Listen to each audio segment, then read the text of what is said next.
How bad it could be worse. I went viral in 2023 for offering $5,000 to whoever introduced me to the man I ended up marrying. What's up, guys? It's JQ back with another video taking a look at female dating influencers and some of the crazy things that they say online. I don't know why you would admit some of these things. Guys, if you're new here, I'm JQ. Help men get the most out of dating and relationships. Don't forget to subscribe to the channel. Okay, so today we are taking a look at Emmy or Emily, forget her name exactly, and she's going to share with us some embarrassing dating stories. Let's take a look at what she had to say. How bad it could be worse. I went viral in 2023 for offering $5,000 to whoever introduced me to the man I ended up marrying. It was published in newspapers in 28 different. Okay, why would you do that? In another video, this girl lives in New York City. She's an attorney living in New York City. She lives in the biggest city in the entire United States. There are millions of men everywhere around her on the streets. There's plenty of guys to whom she could meet and get into a relationship with and marry if she just opened up her eyes and looked around. Okay, this girl has a good job. She is attractive enough. And so when women say this, it's not because that there is a lack of available men. There are plenty of available men that would be of fine quality for someone like her. Typically means that she either has unrealistic standards about what the guy is supposed to bring, what kind of qualities he's supposed to have, which would represent the type of man that she doesn't have access to because she's not good looking enough, or she just makes poor choices when it comes to picking men, and we'll learn more about that in just a second. Different countries. I was on approximately 8 different news shows regarding it. Sometimes they would just show up at my law firm and ask to interview me outside. On one of the primetime news.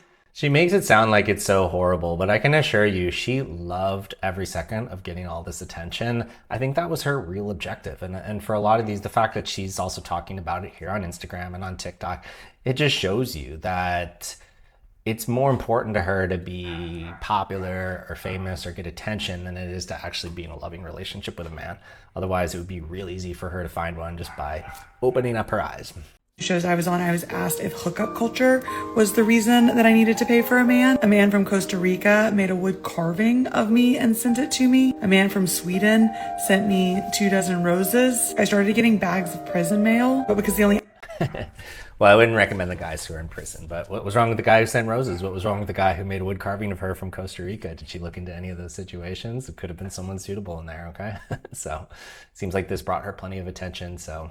address anyone had was my law firm address. It was sent to my firm. All of these things were sent to my firm. My secretary would scan in all my mail and then send it to my computer, and so she would read all the letters from prison. I actually worked with a former producer from The Bachelor, Ethan Gale, on a pitch for a reality television show that would have me going from city to city with different people nominating and recommending husbands for. Dads and moms would email me pitching their own children, and through all of that I did not meet my husband.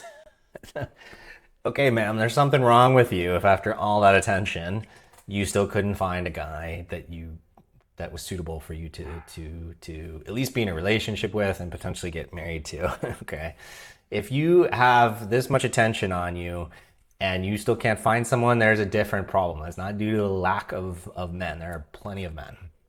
So, yeah, I mean, again, just like I said, I think this girl, she'd rather be famous than find a man. So this is all just an elaborate ruse to kind of get you to pay attention to her.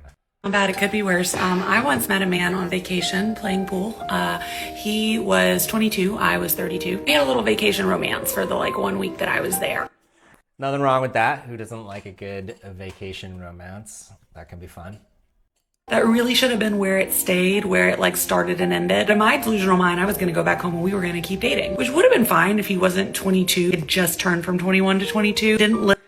Yeah, why would anybody think that that's a good idea? In what world does a 32-year-old female attorney living in New York City think that it's appropriate or realistic to get into a relationship with a 22-year-old kid living in, I think she says he lives in the Midwest somewhere working on a ranch? Okay, that was a terrible idea. There was no chance that was going to be realistic. Someone's watched one too many Disney movies to even be considering that in the first place.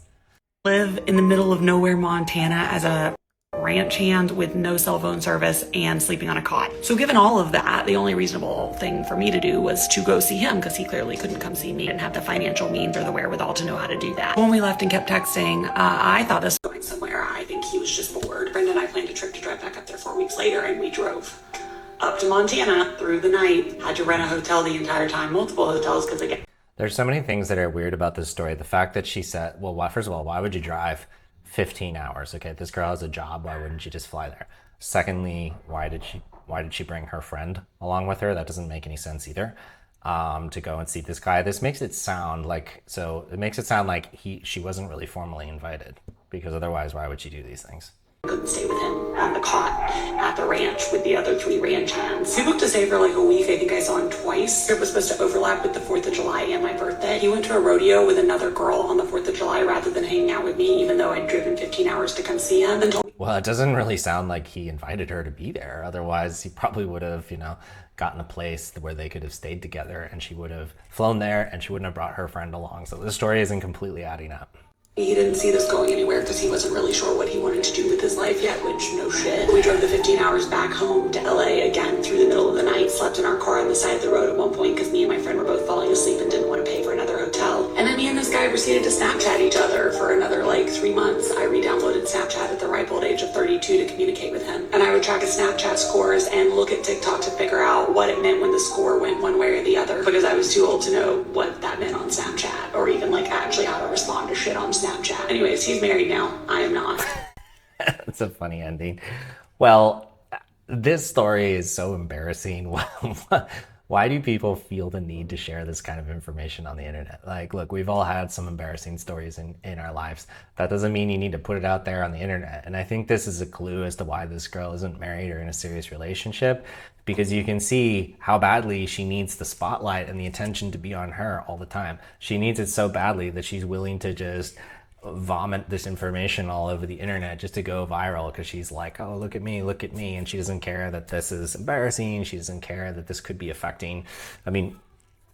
Let's just say, for example, let's just say that you had met this girl out in your day-to-day life, and you had an interest in her, and you went on a date, and you're hanging out, and it seemed like it was going well. And then all of a sudden you discover this page, and you see and you listen to her tell all these stories about all these crazy failed, how she drove halfway across the country to see a 22-year-old. Personally, I would be like, hey, I'm good. You seem a little bit nuts. Okay, so, but hey, I guess being IG famous is more important to her than actually finding a man. Otherwise, I think she would.